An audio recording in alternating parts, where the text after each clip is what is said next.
வாங்க இன்னைக்கு என்ன ரெசிபி பார்க்கலாம். வீடியோக்குள்ளே போகலாங்க. ஒரு வெஜிடபிள் பிரியாணி ரெசிபி தான் இன்றைக்கி நம்ம பார்க்க போகிறோங்க. சாம்பார், ரசம், பருப்பு இந்த மாதிரியே வச்சு போர் அடிக்கிற அன்றைக்கி நம்ம இந்த மாதிரியும் செய்யலாமே.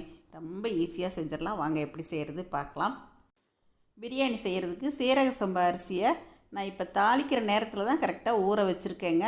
நம்ம தாளித்து வதக்கிறதுக்குள்ளே நல்லா ஊறிடும். அப்புறம் கேரட், பீன்ஸு, தக்காளி, வெங்காயம், பச்சை மிளகாய், காலிஃப்ளவர், உருளைக்கிழங்கு எல்லாம் ரெடி பண்ணி எடுத்து வச்சுருக்கேன். தாளிக்கிறதுக்கு தேங்காய் எண்ணெய், நெய், தயிர், அப்புறம் சின்ன வெங்காயம் ஒரு 10-15 வெங்காயம், கொஞ்சம் கொத்தமல்லி புதினா போட்டு அரைச்சிக்கிட்டேன். அப்புறம் கொத்தமல்லி புதினா பிரியாணி எல்லாம் தாளிக்கிறதுக்கு. அப்புறம் எங்களோட சரசூஸ் ஃபுட் ப்ராடக்ட்ஸ் பிரியாணி மசாலா சேர்த்து தான் இன்றைக்கி செய்ய போகிறேங்க. இந்த ஒரு பொடி சேர்த்து நம்ம செய்யும்போது பட்டை, கிராம்பு, ஏலக்காய் இதெல்லாம் எதுவுமே தாளிக்க வேண்டியது இல்லைங்க. இந்த ஒரு பொடி மட்டுமே போதும். இன்றைக்கி செய்கிற பிரியாணிக்கு நான் தேங்காய் எண்ணெயில் தான் தாளிக்கிறேன். தேங்காய் எண்ணெய் ஒரு 2-3 டேபிள் ஸ்பூன் அளவுக்கு விட்டுக்கிட்டேங்க. பிரிஞ்சி இலை மட்டுமே தாளிச்சிருக்கேன். இதுவுமே ஆப்ஷன் தான். பிரியாணி மசாலாலேயே எல்லாம் இருக்கும். விருப்பப்படுறவங்க போடலாம். ஒரு 2 பச்சை மிளகாய் நடுவில் கீறி சேர்த்துருக்கேங்க. இப்போது பெரிய வெங்காயம் நறுக்குனதை இந்த மாதிரி சேர்த்துக்கிட்டேன். ஒரு 2 பெரிய வெங்காயம் நறுக்கி சேர்த்துருக்கேங்க. இன்றைக்கி பெரிய வெங்காயம் மீடியம் ஃப்ளேமில் வச்சே நல்லா வதக்கிக்கணும். இந்த மாதிரி நல்லா கலர் சேஞ்ச் ஆகி வர்ற வரைக்கும் வதக்கிடணுங்க. இப்போ இஞ்சி பூண்டு பேஸ்ட்டு 1 டேபிள் ஸ்பூன் அளவுக்கு சேர்த்துக்கிறேன். இன்றைக்கி நான் ஒரு 1/4 கிலோ அரிசி எடுத்திருக்கேன். அதுக்கு தேவையான எல்லாம் தான் சேர்க்குறேங்க. ஒரே ஒரு தக்காளி மட்டும் சேர்த்துருக்கேன். சின்ன வெங்காயம், கொஞ்சம் கொத்தமல்லி புதினா சேர்த்து ஒன்றும் பாதியமாக அரைச்சிட்டு கொஞ்சம் ஒரு 2 ஸ்பூன் தண்ணி விட்டுக்கிட்டேங்க. இப்போ இதையும் சேர்த்து நல்லா வதக்கிக்கலாம். ஒரு 2-3 நிமிஷம் நல்லா வதங்கினதுக்கப்புறமா காரத்துக்கு தேவையான அளவு தனி மிளகாய்த்தூள் சேர்த்துக்கலாங்க. கூடவே எங்களோட சரசூஸ் food products biryani masala 1 teaspoon அளவுக்கு சேர்த்துருக்கேங்க. இதையும் நல்லா பெரட்டி விட்டதுக்கப்புறமா தயிர் 2 டேபிள் ஸ்பூன் அளவுக்கு சேர்த்துக்கிட்டேங்க. நல்லா கெட்டி தயிராக சேர்த்துக்கணும்.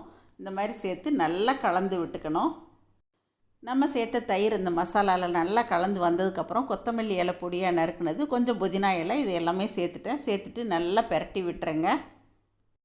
இப்போது நம்ம நறுக்கி வச்சுருக்க வெஜிடபிள்ஸ்லாம் 1 பை 1 சேர்த்துடலாம். உருளைக்கிழங்கு, பீன்ஸு, காலிஃப்ளவர், கேரட் எல்லாமே சேர்த்துக்கலாம். இந்த மாதிரி வெஜிடபிள் பிரியாணிக்கெல்லாம் கொஞ்சம் காய் பெருசாக நறுக்கி சேர்த்துக்கணுங்க. அப்போ தான் கரையாமல் நல்லாயிருக்கும். இப்போ நம்ம தேவைக்கு உப்பும் சேர்த்துக்கலாங்க. இது எல்லாத்தையுமா சேர்த்து நல்லா கலந்து விட்டுக்கலாம். இது எல்லாம் நல்லா மிக்ஸ் பண்ணி விட்டுட்டு ஃபைனலாக தான் நம்ம கொஞ்சம் பச்சை பட்டாணி சேர்க்குறேங்க. ஃப்ரோசன் பட்டாணி தான், அதனால் நான் ஃபைனலாக தான் சேர்த்துருக்கேன். பச்சை வாசம் போகிறதுக்கு நல்லா கொதிக்கணும். அதுக்காக கொஞ்சமாக தண்ணி விட்டுக்கிட்டேங்க. ஒரு 1/4 டம்ளர் அளவுக்கு தண்ணி விட்டுட்டு நல்லா பெரட்டி விட்டுட்டேன். இந்த மாதிரி கொதி பிடிச்சி வரும்போது ஒரு 2-3 நிமிஷம் மூடி போட்டு அப்படியே அடுப்பை குறைச்சி வச்சிடலாங்க. இப்போ ஓப்பன் பண்ணி பார்க்குறேன் பாருங்கள். அந்த நம்ம ஊற்றின தண்ணி எல்லாமே நல்லா வற்றி வந்திருக்கு. இந்த மாதிரி மசாலா பச்சை வாசம் போனதுக்கப்புறமா இப்போ நம்ம தண்ணி சேர்த்துடலாங்க. சீரக சம்பா அரிசிக்கு 1 பங்கு அரிசி எடுக்கிறோம் அப்படின்னா 2 பங்கு தண்ணி தாராளமாக வைக்கலாங்க. இப்போ இந்த தண்ணி நல்லா கொதித்து வரட்டுங்க. நம்ம அரிசி போட்டலாம் பாருங்கள். இப்போ நல்லா கொதி பிடிக்க ஆரம்பிச்சிருச்சு. நம்ம களைஞ்சி வச்சுருக்க சீரக சம்பா அரிசியை இதில் சேர்த்துடலாம். தண்ணியை நல்லா வடிச்சிட்டு சேர்த்துக்கணும். நம்ம இன்றைக்கி விசில் விட போகிறது இல்லைங்க, தம் போடுற மெத்தடில் தான் இன்றைக்கி நான் போடுறேன். இப்போ நல்லா இதை பெரட்டி விட்டுக்கலாங்க. அடுப்பை மீடியம் ஃப்ளேமில் வச்சுட்டு இப்போ ஒரு மூடி போட்டலாங்க. ஒரு 2-3 நிமிஷம் நல்லா கொதித்து வரட்டும் பார்க்கலாம். பாருங்கள், ஒரு 2 நிமிஷத்தில் நம்ம ஊற்றின தண்ணி எல்லாமே நல்லா சுண்டி வந்துருச்சு. இப்போ நம்ம கரண்டியில் பெரட்டி விட்டு பார்த்தோம் அப்படின்னா தண்ணி இந்த மாதிரி கீழே ஒழுகிற அளவுக்கு இருக்கணும். அதுக்கப்புறமா இப்போ நம்ம எலுமிச்சம்பழம் பிழிஞ்சிடலாங்க. ஒரு குட்டி எலுமிச்சம்பழத்தில் ஒரு அரைப்பழம் மட்டுமே பிழிஞ்சிருக்கேன். நெய் கொஞ்சம் தாராளமாகவே ஒரு 2-3 ஸ்பூன் அளவுக்கு ஊற்றிக்கலாங்க. கொஞ்சம் மல்லி இலையும் தூவிக்கலாங்க. இதையெல்லாம் பண்ணுறதுக்கு முன்னாடியே நம்ம அடுப்பை நல்லா குறைச்சி வச்சிட்டோம். இப்போ இதை நல்லா கலந்து விட்டுட்டு ஓரளவுக்கு இந்த மாதிரி நல்லா மட்டம் பண்ணி விட்டுறலாங்க. இந்த ஸ்டேஜில் நம்ம குக்கர் மூடி போட்டலாம். மூடி போட்டு இப்போ வெயிட்டும் வச்சிடலாங்க. ஆனால் சவுண்டு விட வேண்டாம். அடுப்பை நல்லா சிம்மில் தான் இருக்கணும். இப்போ ஒரு 10லேருந்து 12 நிமிஷம் டைம் வச்சு இப்போ இறக்கியாச்சுங்க. ஒரு 12 நிமிஷம் நான் டைம் வச்சதுக்கப்புறம் ஒரு 2-3 நிமிஷம் கழித்து தான் நான் வெயிட் எடுத்தேங்க. குக்கரை ஓப்பன் பண்ணும்போதே நல்லா ஜம்முன்னு வாசம் வந்துருச்சுங்க. அதுவும் அந்த பிரியாணி மசாலாவோட வாசம் அருமையாக வருதுங்க. இந்த மாதிரி நம்ம கீழேருந்து நல்லா பெரட்டிக்கணும்.